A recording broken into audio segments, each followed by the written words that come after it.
It was about an hour and 45 minutes from the Wirral to get to Coed-y-Brenin, but it was such a lovely drive. The scenery was amazing and it was pretty much just straight country roads all the way.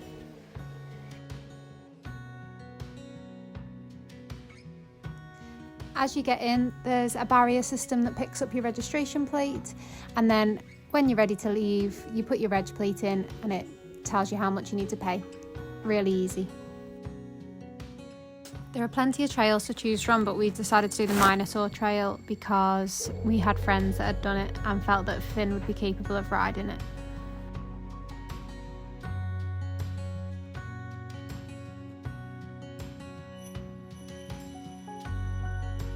We soon figured out why it was called the Minotaur Trail, because all along the trail there were Minotaur statues to be found.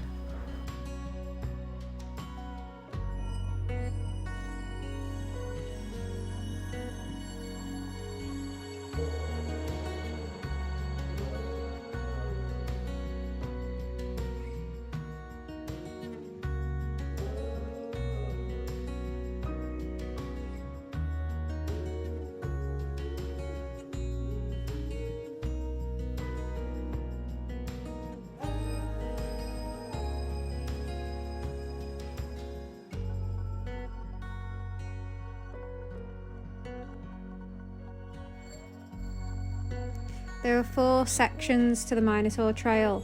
1 and 2 were not really a problem. There was a few uphill bits which required Finn to be pushed or to push his bike up himself. But for the most part, he could do it no problem. A geared bike would definitely be more suited to be able to get up those uphill sections. The Minotaur Trail was pretty much a loose, rocky trail, so that required Finn to concentrate a little bit just when going around corners and making sure he didn't slip out. But for the most part, he had quite good control over the bike and the berms. So section 1 and 2 would definitely recommend for a younger rider. It's pretty much a downhill, rocky descent really, with a few uphill sections in between. Section 3 was much more uphill. Finn's dad had to push him a lot of the way on the uphill bits because he hasn't got a geared bike yet. There were some fun little downhill bits in between, but the reward was quite small for the amount of uphill that there was. There's a lot of bumpy sections amongst the trail that require you to be stood up. A couple of months ago, Finn would have really struggled with this sort of texture because he didn't stand up enough and he didn't like the bumps. There were bits here that were a little bit too bumpy for his liking, but for the most part he was quite enjoying the trail. It was the bits that he was being pushed up that he struggled with the most because he was sat down, so they felt a bit more bumpy. But when he was actually riding, he stood up most of the way. We skipped section 4 because the trail information said that that was the same style ascent as section 3, so we knew it would be a lot of uphill pushing and it wasn't really worth it for the amount of downhill bits that there were. So we skipped that section, headed back to the main visitor centre to see what other things that we could do.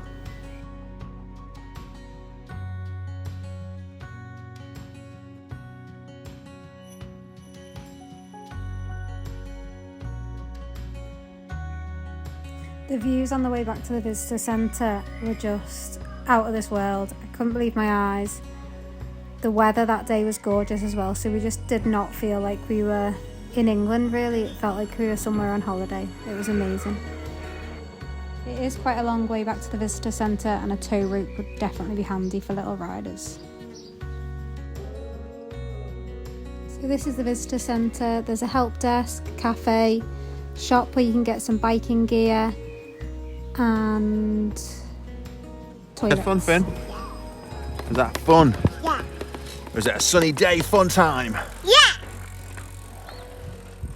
What are we doing now? Hey, what are we doing now? Waiting for chips? Yeah. What else? Nuggets. Oh, you want nuggets as well? Yeah. There was plenty of sandwiches and paninis, crisps and drinks and sausage rolls on offer. So Finn had a sausage roll. Then we found the skills section and the pump track, and that was awesome. Could have spent absolutely ages there. The track was the same sort of texture as the main trail, quite loose stones, so definitely the opportunity to slide out. But Finn loved this bit. To be honest, we all did. This was right in Finn's comfort zone, and it was a really good track because it mimicked the trail quite a bit, the downhill sections, but missed out all the uphill bits in between. So it just allowed him to go in a loop as many times as he liked. But the thing I liked about this pump track was that it still did have that stony texture, so it encouraged Finn to stand up more, and it did have some challenging sections to it. So that was really useful in progressing his riding skills.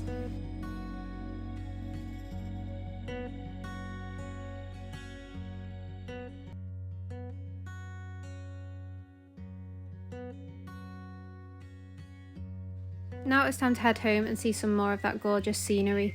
I think it cost us about £8 for the parking. We were there from about 11 till 3. Thank you so much for watching. Don't forget to like and subscribe, and do let us know if you like this sort of video and if you find them useful to know whether you would visit a place with your little rider.